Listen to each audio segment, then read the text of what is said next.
Hello, everyone. Well, isn't this nice?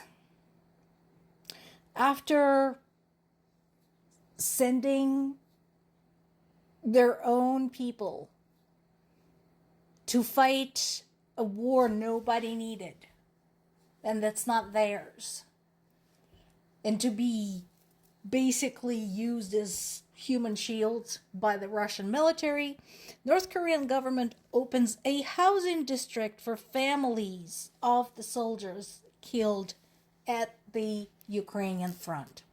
Aw, isn't that sweet?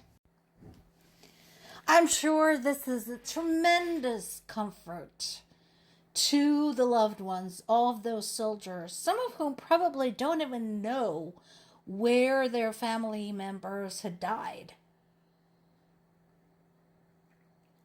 I mean,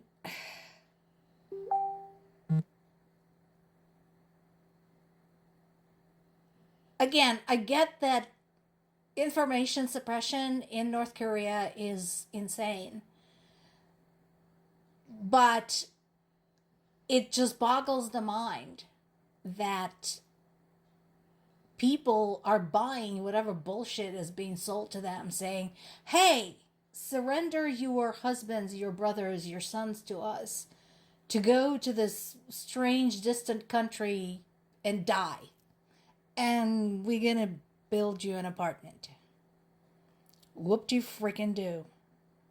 And of course, North Korea continues a huge propaganda campaign, basically glorifying Russia's invasion in Ukraine.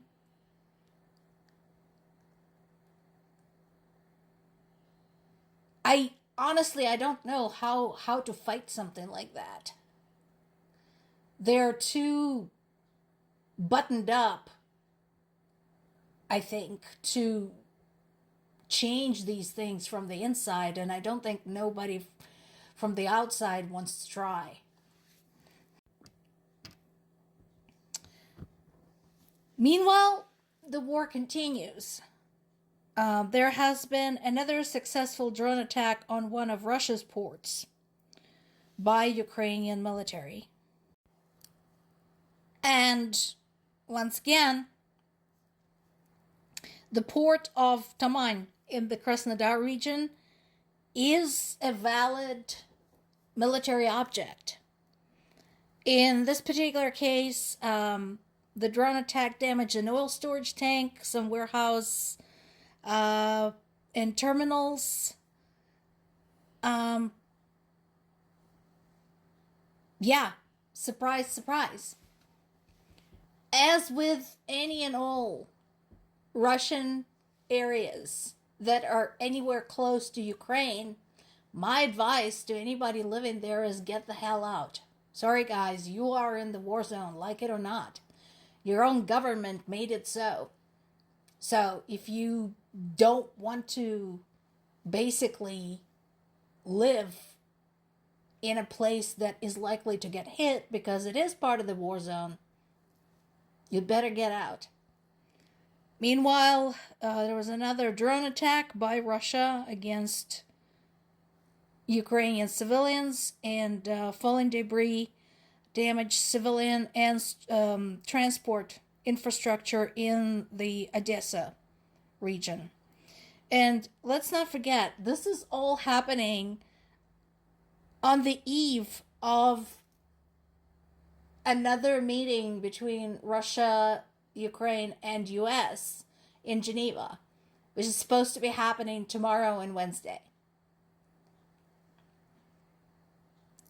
Now, Ukraine is obviously not just sitting there waiting for US to come and save it, because that is highly unlikely, but continuing to work tirelessly with European allies to figure out basically what to do next. Because I don't think anyone in Ukraine has any illusions about peace by June. Because unlike the US administration, people in Ukraine know what they're dealing with. Now, if you haven't seen it, deviating a little bit from our topic. Pop over and look at Kaja Kallas's EU's foreign policy chief's reaction to the recitation of the alleged wars that U.S. supposedly had stopped, or rather Trump had supposedly stopped single-handedly, because the expression on her face is absolutely priceless, and I think she speaks for many of us in that particular case. But once again, she has a very keen understanding of what's going on in Ukraine and how it affects what's going on in the world. And she pointed out that Russia is trying to win diplomatically what it had failed to achieve on the battlefield. What it's trying to do is to get US to force concessions out of everybody else and make concessions themselves. We are talking about the lifting of sanctions, we're talking about unfreezing of assets, and so on and so forth. Now, Kaja Kallas was also correct to point out that unfreezing of assets is not up to the US to decide, because they are sitting in Europe. So what she's saying basically is, oh yeah, convince me.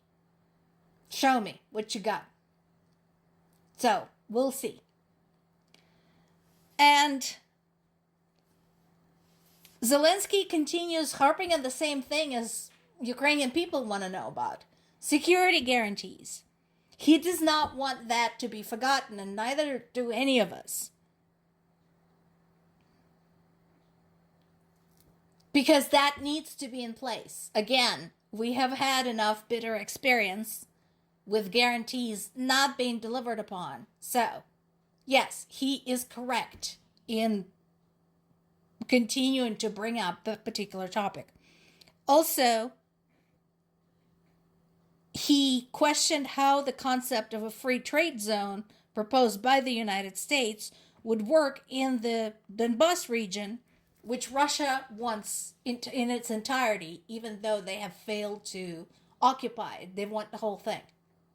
And that, again, is a good question. This is something that Ukrainian people oppose very staunchly, and incidentally, Europe is not terribly wild about. Because any territorial concession to Russia moves Russia closer to Europe. It's as simple as that. Another point comes from Latvia. And again, this is something that should not be that hard for people to understand. Russia will not stop expanding its military-industrial complex, even if the war with Ukraine stops today. That needs to be on everybody's mind. And let's face it, Russia had to put some serious caffeine behind its military development because of Ukrainian resistance, which they didn't expect. But at this point, they too have expanded into new weapons, specifically new types of drones, new strategies, and so on and so forth. And that is not going to stop. And everybody needs to keep that in mind.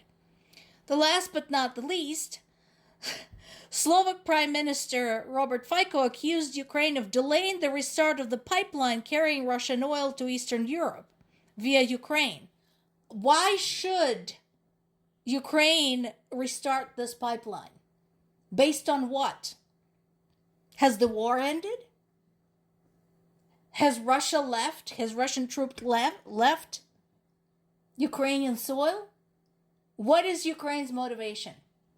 Once again, show me. More to come.